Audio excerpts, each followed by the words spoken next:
Здравствуйте, уважаемые друзья! Мы сейчас находимся в самом центре Монреаля, я бы даже сказал под Монреалем, потому что мы находимся в подземной парковке библиотеки Монреаля и Национального архива. Это сердце латинского квартала, там, где находится университет ЮКАМ. И, собственно, я подумал, что вам очень нравится сюжет под названием, раздел моего канала под названием «Натурные съемки». И сейчас я вам, как обычно, включу местное радио. Опять же, на французском языке, наверное, лучше, для того, чтобы было аутентично. Хотя мне не трудно поставить на английском. На английском у меня, правда, находится только лишь в памяти, если мы говорим про говорильню, не про музыку, а про говорильню, только американское радио. Да, я слушаю каждый день по дороге на работу квебекское радио, монреальское. А по возвращению я обычно слушаю радио, Public Radio, Vermont Public Radio. Это американское радио. И, собственно, таким образом я получаю новости с французской стороны и с англофонной стороны, с американской стороны. Так формируется мое видение в плане того, как на те или иные вопросы смотрят довольно-таки независимые по своим суждениям американцы французы и довольно-таки левые. Оно очень сильно полевело, потому что один мой друг, который проработал в свое время в Вашингтоне, он тоже слушал очень много. Кстати, перед нами сейчас находится автовокзал Монреаля, да, куда все приезжают на автобусе из Торонто, из США, не знаю, там из других каких-то стран. Так что это вот здесь он находится. Так вот, он говорит, что по сравнению с тем, как он жил в Вашингтоне и слушал это самое радио, сейчас это радио очень сильно полевело и стало очень-очень ангажированным таким. Да, до этого радио было более, скажем, независимым, да, что ли, свободным каким-то таким. Так что вот. Сейчас я включаю местное радио, вы смотрите виды, слушаете и наслаждаетесь атмосферой воскресного дня. Я всем откланиваюсь, всем отличного дня и счастливо. C'est vrai, c'est une norme au Québec. On a Nathalie qui est avec nous. Bonjour. Bonjour. On vous écoute. En fait, ce que je voulais apporter, c'est que j'étais d'accord avec M. Lavoie sur le fait de la compétition avant l'âge de 14 ans. Ouais. Moi, ma fille aimait beaucoup le volleyball. Et puis, un jour, évidemment, il y a eu les équipes qui ont été faites pour aller faire de la compétition étant en secondaire 1. Donc, c'est un peu jeune, mais encore, mais bon, c'est avant 14 ans. Et puis, elle a évidemment pas été choisie parce qu'elle n'est pas tombée dans le côté sportif, tu sais. Mais je trouve ça dommage parce que, en fait, le sport était plus comme un besoin de gagner, là, tu sais, c'était plus le juste on participe. Moi, je disais, l'important, c'est que tu participes, c'était du plaisir. Mais là, c'était plus ça, c'était plus assez, là, tu sais. Fait que, c'est ça, elle a perdu le trip du sport, a comme arrêté là. J'ai essayé de vouloir la mettre dans la natation. Elle a pas voulu parce qu'il y avait encore une fois de la compétition. Ouais. Fait que, vous voyez, tu sais, quand t'es pas sportive, comme M. Lavoie disait, quand t'es pas naturel, ça prend un petit peu de pushing à côté. Puis papa puis maman, c'est pas suffisant des fois. C'est vrai, mais je reconnais tellement. Moi, je reconnais mes filles dans la vôtre aussi, Nathalie. Mes filles ont fait du ski, puis ont même été monitrices de ski à Bromont, mais elles voulaient pas faire de la compétition. Tout l'élément compétitif, ça les ennuyait profondément. Mais c'est pareil, à l'école, en secondaire 1, ma dernière Laura était dans l'équipe de soccer. La deuxième année, elle l'a pas faite. On lui a dit, non, t'es pas assez bonne. Ouais, c'est ça. Elle a plus refait de soccer depuis. Ça l'a beaucoup déçu. Moi, ce qui me déçoit, c'est que, tu sais, au primaire, on fait quand même l'approche inclusive. On fait bouger les jeunes pour maintenir leur corps en santé. Tu sais, c'est vraiment l'approche saines habitudes de vie. Puis quand on arrive au secondaire, les structures compétitives sont mises en place pour avoir une équipe de volleyball ou de basketball. Moi, ce que je trouve triste là-dedans, c'est qu'on a travaillé tellement fort au primaire pour montrer que l'activité physique, c'est pour maintenir ton corps en santé. Et là, tu arrives dans une structure compétitive où tu as un peu moins de talent. travaille fort, tu vas réussir. Oui, mais c'est parce que ce que je pourrais le faire pour le plaisir. Mais qu'est-ce que tu réponds à tous ceux qui disent, oui, mais au Québec, regardez, on a de la misère avec la compétition, nos enfants, on peut pas leur dire qu'ils sont numéro 1, numéro 2, numéro 3, on fait semblant que tout le monde est bon. Il y a du monde qui pense ça. Ouais, mais non. Puis qui disent, regarde, après ça, ils vont frapper un mur quand ils vont se ramasser au marché du travail, où là, il y a de la compétition pour vrai. Tu réponds quoi à ça, Pierre? Je dirais, regardez les pays scandinaves qui nous clenchent dans tous les Jeux olympiques avec une structure inclusive, aucun sport compétitif avant 14 ans. Pourquoi qu'eux, finalement, avec moins de monde que nous, finissent dans les premiers au monde avec une structure inclusive? C'est le modèle inverse du modèle américain. Nous, on dit que c'est le modèle américain, le Québec, là. Puis moi, je suis toujours triste de voir qu'un jeune qui est avec ses amis, qui sont inscrits au volleyball, OK, en secondaire 1, puis c'est du développement, là. Ouais. Mais que lors du tournoi, on va la mettre sur le banc parce qu'elle n'est pas capable de faire le service par-dessus le filet parce qu'on veut gagner la bannière dans le gymnase. Moi, j'ai de la misère avec ça. C'est que je suis pas contre le sport compétitif, mais à l'école, il doit y avoir aussi une structure d'accueil, plaisir. Faire du sport avec nos amis pour le plaisir. Pourquoi qu'il n'y aurait pas une équipe de volleyball qui s'entraîne pour le plaisir entre amis? Vous savez, le hockey, il a fallu avoir du genre de sport amateur où ce qui se fait des gens qui vont continuer à jouer au hockey pour le plaisir entre amis. Heureusement qu'il y a ça, là. Mais quand tu regardes le modèle de hockey, là, c'est des arénas. Même chez nous, on veut construire une aréna de 52 millions, là. Puis il y a 99% du temps, il n'y a pas de monde dans les estrades, là. Puis c'est pour 12 joueurs, sa patinoire. J'ai un petit peu de misère avec ça, personnellement, là. Je préférerais peut-être plus construire des plateaux sportifs pour les personnes âgées qui ont des besoins présentement, pour les écoles primaires et secondaires qui auraient besoin d'aller peut-être nager dans un bassin de 18 couloirs, mais pas les 6. Piscines, mais c'est parce que c'était construit avec des couloirs, 6 couloirs, gérés par des écoles, puis c'est toujours fermé. Donc, il faut revoir un peu le modèle pour dire, soyons inclusifs. D'abord, moi, ce que je dis toujours aux gens, qu'est-ce qui est plus payant? C'est de gagner le classement général des médailles aux Olympiques ou de gagner la médaille d'art de la société la plus en forme au monde? Ça, c'est pas mal plus payant pour une société, selon moi. Ouais, mais regarde, c'est bon, c'est un bon point que tu dis, mais regarde les Olympiques. Les gens vont compter les médailles, puis après ça, ils vont... On pense pas à nos athlètes pendant 4 ans, mais pendant les 2 semaines des Olympiques, on est là à compter leurs médailles. Je vais dire, finalement, ils sont pas bien bons. Ah, là, soudainement, ils sont bons. Moi, je fais une déclaration aujourd'hui. C'est que moi, d'ailleurs, j'en parlais justement à Marianne Saint-Jean, qui était avec moi, en fait, elle court avec moi, là. J'ai posé la question, je dis, si on laisse tomber les Olympiques, on détruit le système, il n'y a plus d'Olympiques, c'est terminé. Et d'abord, c'est un show qui dure 14 jours ou 4 ans. Là, maintenant, ce qu'on fait, c'est que tous ces milliards que ça coûte, mettre ces structures en place, on le redonne au sport amateur, puis on focus sur les championnats du monde. Une fois par année, on a un championnat du monde. T'as pas 4 ans pour te reprendre. Tu te reprends à chaque année, puis ça nuira pas à tes études. Tu pourras arrêter quand tu veux, parce que le rendez-vous annuel, il est au championnat du monde, annuellement. Et tout cet argent qu'on met pour les Olympiques, finalement, on donne beaucoup d'importance à une médaille olympique, mais un championnat du monde, ça semble moins important que les Olympiques. Pourtant, c'est le même monde. Là. Mais l'argent. Mais l'argent devrait être... C'est les commanditaires. Oui, mais on devrait le redonner au sport amateur. Ben, dis-le à McDonald's, dis-le à tous ces commanditaires qui, eux, ils voient un intérêt commercial. Le modèle américain, le modèle capitaliste, médaille, performance. Je suis pas contre la performance, là. Mais je me dis, si je me tourne dans une école et on joue ce jeu dans une école secondaire, tu le fais inévitablement en faisant de l'exclusion. Et à ce moment-là, tu as 80% des jeunes à l'école qui bougeront pas. Ben, c'est plat. Ça veut dire que le modèle est pas bon. On a Éric avec nous. Rapidement, Éric, avant la pause, bonjour. Oui, bonjour. Ben, écoutez, moi, je veux juste féliciter l'école primaire de mon fils à Villemort, Saint-Jean-de-Mata, qui sont extrêmement flexibles. Écoutez, ils lui ont permis de faire sa maternelle et sa première année dans la même année, parce que ça allait un petit peu trop vite. Puis sportivement parlant, à cause de son format, ils lui ont permis de faire d'éducation physique avec les 3e années.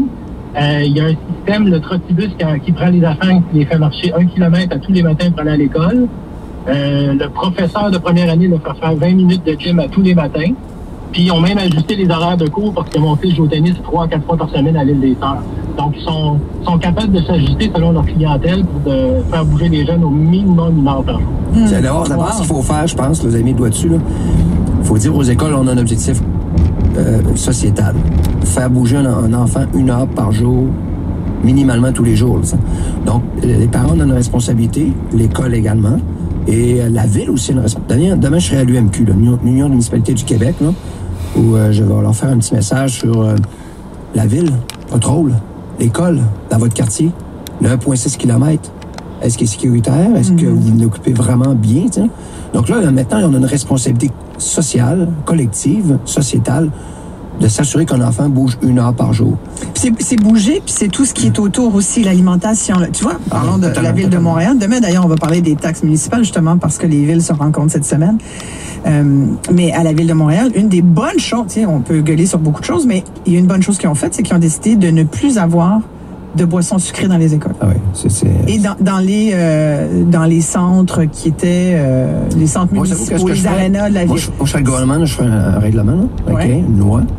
À 1,6 km de l'école, OK, interdit d'avoir des entreprises de malbouffe, OK, interdit. Vous avez, mettons, 10 ans pour vous conformer. Donc, si une école qui se construit, t'as beau de construire un McDonald's, tu vas être out dans 10 ans. T'es mieux pas de construire à côté de l'école. Tu leur donnes 10 ans pour se conformer, pour être libéré l'espace 1,6 km autour de l'école. Il faut, l'enfant, il est captif de tout ce qu'il y a autour de lui.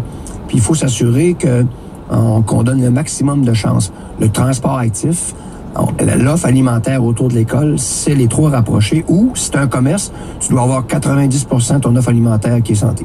Tu peux te construire. Toi, tu feras ça demain matin? Ah oui, demain matin. Il va falloir prendre ces modèles qu'on voit ou qui ont des bons succès. Et c'est pas, c'est la faute des parents, c'est la faute de l'école. Je vous le dis, là, le gouvernement doit mettre des règles. Là, la société est prête à accepter des mesures contraignantes qui vont amener le changement. Je suis pas sûr. Ben oui, moi, je pense que... Sur les boissons sucrées, je te jure, chaque fois que je pose la question, les gens s'en comptent, là. Mais je vais poser la question pendant la pause. D'enlever les boissons sucrées dans les écoles? De taxer les boissons sucrées. Ah ouais, la taxe, c'est ça. Taxer les boissons sucrées, les gens sont cons. Moi, je suis beaucoup plus pour l'éducation en passant. Ouais. C'est comme... on va voir si ça passerait. Mettons que tu t'en vas en politique, on dit ça comme ça. Là. Et puis que tu dis, tiens, demain matin, plus de junk food autour de nos écoles. 1,7 km, t'as dit? 1,6. C'est la distance qu'un enfant... marche pour aller à l'école, sans ça, il doit prendre l'autobus. Donc, cette distance où le jeune se déplace... Intéressant, très intéressant. D'ailleurs, quand il le fait, là, il atteint son heure par jour, juste en marchant pour aller à l'école. 514-790-9850, on revient tout de suite après.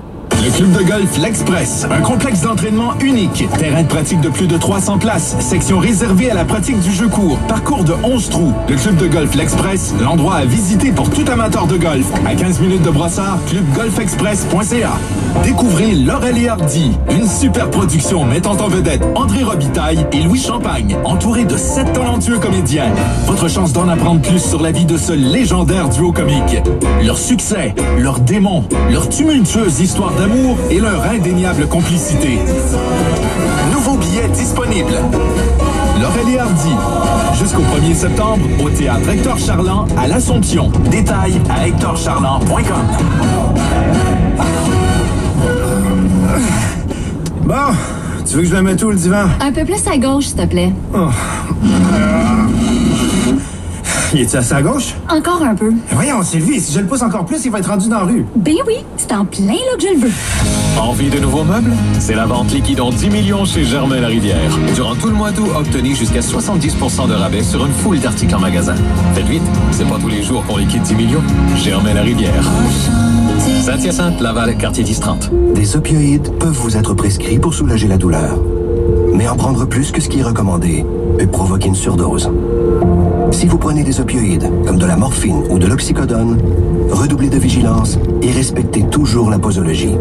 Si vous n'y arrivez plus, parlez-en à un professionnel de la santé. Une pilule de trop peut tout faire basculer. Pas de risque à prendre. Visitez québec.ca/opioïdes pour en savoir plus. Un message du gouvernement du Québec.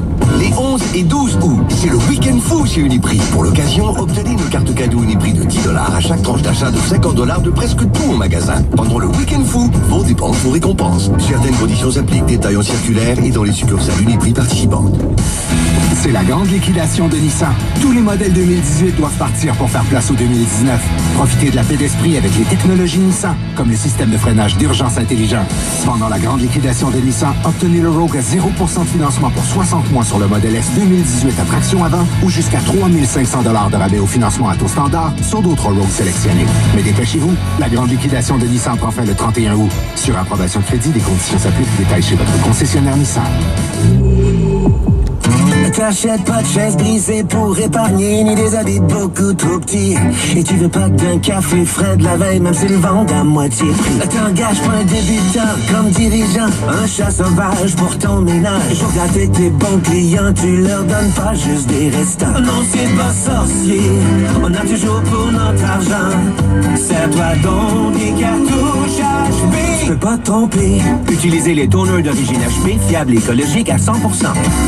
Chez Rona, on est là pour que vous passiez de... Il n'y a plus rien à faire avec le patio. Ah?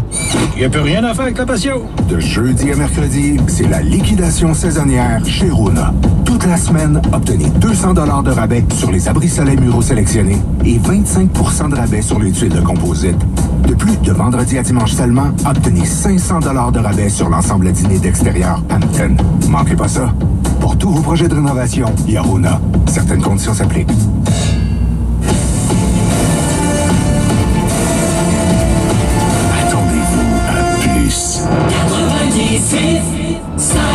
Montréal. Au réseau Cogeco. Vous avez des questions? Isabelle a des réponses. Cette émission vous est présentée en rediffusion. Voici Isabelle. On a Isabelle avec nous. Bon, êtes-vous d'accord avec ce que vient de proposer Pierre Lavoie? Je résume rapidement. En fait, c'est de dire pas de junk food, pas de surface qui vendent du junk à nos enfants autour de l'école, 1,6 km. Vous pensez quoi de ça, vous? Moi, c'est sûr que je suis entièrement d'accord avec ça. Je trouve qu'à l'entour, sur toutes les écoles secondaires, surtout à partir du secondaire 1, les élèves partent à pied, peuvent sortir de l'école et les Subways et compagnies et Pizza et tout sont vraiment très près des écoles. Donc oui, je suis d'accord avec cette opinion-là.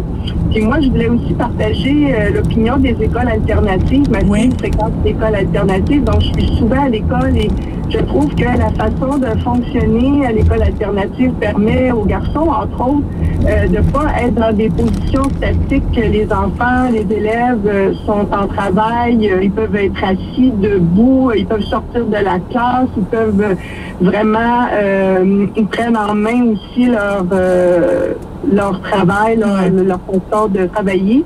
Puis aussi, ils ont les projets qui amènent les jeunes à choisir ce dans quoi ils veulent parler. Donc, le sport peut être mis de l'avant par le jeune, l'art peut être mis de l'avant par les élèves aussi. On va chercher leur passion, finalement. C'est ça qui est intéressant, Pierre Lavoie, là-dessus, ce que vient de dire Isabelle. Oui, totalement. L'intérêt du jeune, savoir c'est quoi leur intérêt.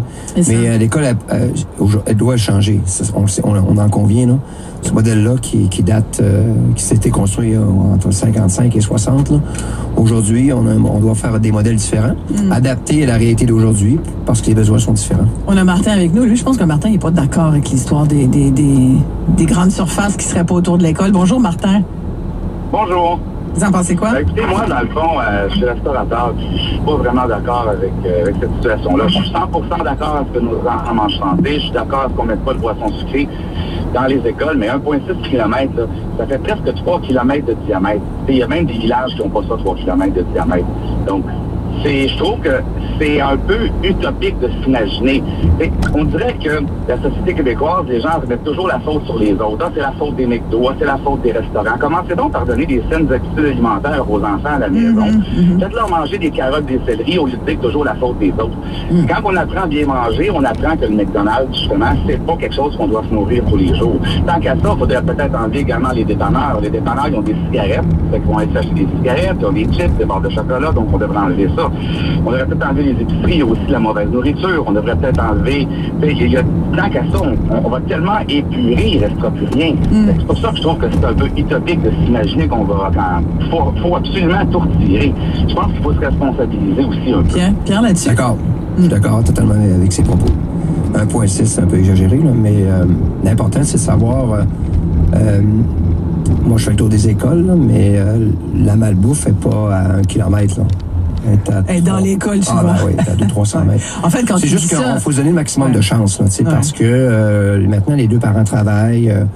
L'école, c'est plate, mais elle s'est ramassée avec beaucoup de responsabilités dans sa cour. C'est pour ça qu'ils ne trouvent pas ça facile, là. Maintenant, on se dit comment on fait pour leur donner le maximum d'outils. Mais la malbouffe, c'est un des problèmes majeurs. Là. C'est un des problèmes majeurs. Là. On sait, là, l'obésité chez les jeunes qui a triplé dans les 20 dernières années. qui ont des diabètes de type 2 à 12 ans, on dit, c'est la faute des parents. Oui, je suis d'accord. Mais maintenant, est-ce qu'il reste un filet de sécurité à quelque part pour l'aider à reprendre peut-être le droit chemin? J'ai Julie là, qui m'écrit que son garçon a TDAH. Il a été mis dans une classe pour troubles de comportement 4e année. On avait dit que ça va être temporaire. On trouvait qu'il dérangeait trop. Fait qu'ils ont été mis. Il y avait la moitié de la classe d'après elle qui avait le même problème. Il dit, finalement, là, tout ce qu'on est capable de faire pour le tranquilliser, qu'on pense, c'est lui couper l'éducation physique. Dès qu'on court elle me dit, il coupe les cours d'éducation physique lorsqu'il n'écoute pas. Il peut pas participer aux activités de fin d'étape, qui sont des activités extérieures, parce qu'il a eu des difficultés les dernières semaines. Elle dit, je me bats avec l'école, avec la commission scolaire, il n'y a rien à faire. C'est David contre Goliath. Elle dit, c'est vraiment déprimant. Ah, c'est triste, parce que les études sont là. C'est l'inverse. Ce groupe-là doit bouger. On devrait faire l'inverse. Ah ben oui, c'est ça, totalement. Mais comment on passe ce message-là, alors? Ben, aller au comité de parents, s'impliquer dans l'école, conseil d'établissement. Moi, je l'ai vu dans des écoles où il y a des parents qui ont exercé leur droit de parole, puis d'influence. Ils réussissent pas toujours, mais je dis toujours aux gens, l'école qui est dans votre quartier, là, elle appartient pas à la commission scolaire, elle vous appartient, puis grandissez mieux vos enfants. Vous avez tous intérêt à vous en préoccuper et à vous investir. Donc, et ça, c'est dans tous les aspects au complet. Donc, tantôt, on en parlait. Si le quartier décide que la malbouffe, c'est fini autour de l'école primaire, secondaire, c'est le quartier qui décidera quelle voie qu'on veut prendre, quel environnement qu'on veut pour nos enfants. Aujourd'hui, il y a beaucoup de choses qui rendent nos enfants captifs, puis il faut s'en préoccuper. Puis il faut pas attendre que les problèmes soient encore plus graves, parce qu'on sait qu'on se dirige vers une société encore de plus en plus sédentaire, malgré qu'il y a des programmes, là, c'est pas évident. Donc maintenant, on dit toujours que ça prend un village pour élever un enfant, puis je pense que ça sera toujours vrai, là. Merci beaucoup, Pierre Lavoie. C'est toujours passionnant de t'entendre. On n'a même pas eu le temps de parler de ton prochain Ironman à Hawaï. Il va falloir que tu reviennes. Oui, quand est-ce que t'es supposé le faire? C'est en octobre, mais c'est ma fille Juliane qui m'a embarqué là-dedans. On a le temps de... Je vais prendre un break, là, mais bon. On a le temps de te reparler de tout ça. Merci beaucoup d'être venu nous voir. Pierre Lavoie. Merci, tout de suite après la pause, on va parler justement de la mode du sans gluten. C'est quand même le mois de la maladie cœliaque. On va vous informer là-dessus. À tout de suite. Le Centre des arts Juliette Lassonde de Saint-Hyacinthe.